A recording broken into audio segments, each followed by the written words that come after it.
कि जिसमें हमें ख़दशा होता है कि वो पर्सन स्पेसिफिक है, वो टाइम स्पेसिफिक है, तो फिर यही नतीजा निकलता है। जनाब स्पीकर, मैं तो यही कहूँगी कि यहाँ पे बैठे हुए जो भी MNAs आते हैं, जो भी मेंबर आते हैं, वो कभी ये नहीं चाहेंगे कि हम ऐसी कानून साजी करें कि कल वो उनके लिए नुकसानदेह हो या आवाम के लिए नुकसानदेह हो। हम उस पर ज़रूर सैर हासिल गुफ्तगू भी करेंगे और उसके जो दूर रस नताइज होंगे उस पर भी नज़र दौड़ाएंगे।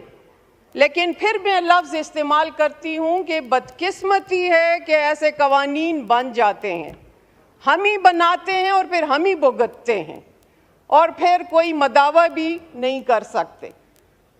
अब अगर अल्लाह ने मौका दिया है, हमें इस मौके से फ़ायदा उठाना चाहिए। हमें एक ऐसा कानून मुरतब करना चाहिए जो कि अक्रॉस द पार्टी हम कह सकें और कल हम सुरखरू हों कि वाकई इसमें सबका फ़ायदा है और यूनानिमस एक चीज़ बन गई है।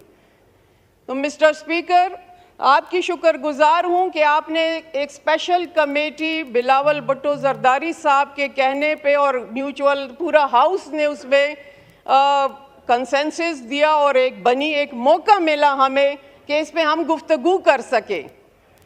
मैं सेकंड करूंगी नवीद कमर साहब की कि लॉ एंड जस्टिस का ये डोमेन है। मैंने भी क्रिटिसिज्म इस पे किया था, PTI से लीडर ऑफ द अपोजिशन ने भी किया था, गौहर साहब ने भी किया था कि ये कमेटी, ये डोमेन हमारा नहीं है।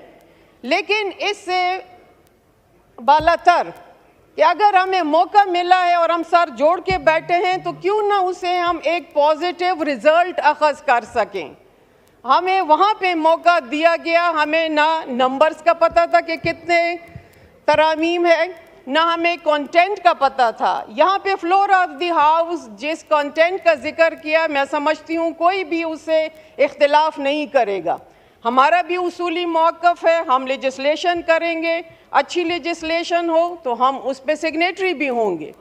लेकिन अगर वो पूरा ड्राफ्ट ऑन बोर्ड पार्लियामेंटेरियन को लिया जाए, चाहे कमेटी में ही क्यों ना हो, और फिर उस पे एक कंसेंसस डेवलप किया जाए और सब अपनी पार्टी अक्रॉस द पार्टी एक म्यूचुअल कंसेंसस से वो एक चीज़ बन जाए, तो मैं समझती हूँ वो ज़्यादा बेहतर है और मौजूदा हालात भी इसका तकाजा करते हैं।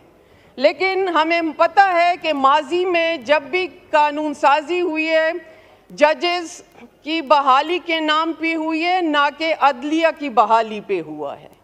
तो यही ख़दशा है कि अभी जो ऐसा स्पेसिफिक टाइम कर रहे हैं कि आज ही सब कुछ कर रहे हैं, तो फिर उसमें हमारे हाथ भी, हम कहते हैं कि हम न रंगे इस चीज़ पे।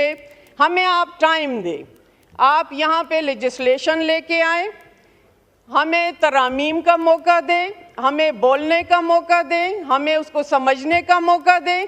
अगर हम एग्री करते हैं तो हम वोट करेंगे, अगर एग्री नहीं करेंगे तो इख्तिलाफ होगा। लेकिन यहाँ पे जो हाउस है, ये ईवान है, इसका एक तकद्दुस है और उसका बहाल रखना जो है वो सबकी ज़िम्मेदारी है और सबसे ज़्यादा ज़िम्मेदारी फिर हुकूमत वक्त भी आती है।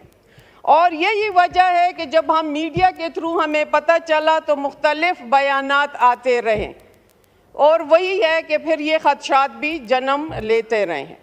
यहाँ पे COD का जिक्र हुआ, हम भी हिमायती हैं, चार्टर ऑफ डेमोक्रेसी, कोई दो राय नहीं है।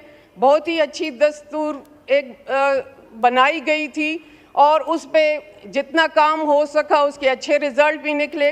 लेकिन जहाँ पे भी हम यहाँ पे JUI ने, अगर मौलाना फजलुर रहमान साहब और हमारी पार्टी ने हुकूमत का हिस्सा होते हुए भी जिस तरमीम से इख्तिलाफ किया, उसके नताइज फाटा की सूरत में आज आप देख रहे हैं। हम ये नहीं कहते कि हम यहाँ पे बैठे तो हम नो करेंगे, वहाँ पे बैठे तो हम यस करेंगे।